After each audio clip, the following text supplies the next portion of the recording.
వల్లభనేని వంశీ మరోసారి అస్వస్థతకు గురయ్యారు. దీనికి సంబంధించిన బ్రేకింగ్ అప్డేట్ చూస్తున్నాం. విజయవాడ జిల్లా జైల్లో ఉన్న మాజీ ఎమ్మెల్యే వల్లభనేని వంశీ మరోసారి అస్వస్థతకు గురయ్యారు. వాంతులు విరోచనాలతో ఇబ్బంది పడుతుండగా అధికారులు ఆయన్ను విజయవాడ ప్రభుత్వ హాస్పిటల్కి తరలించి చికిత్స అందిస్తున్నారు.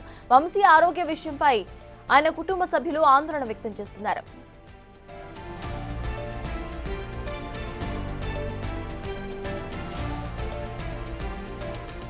గత నెలలో కూడా వంశీ తీవ్ర అస్వస్థతకు గురయ్యారు.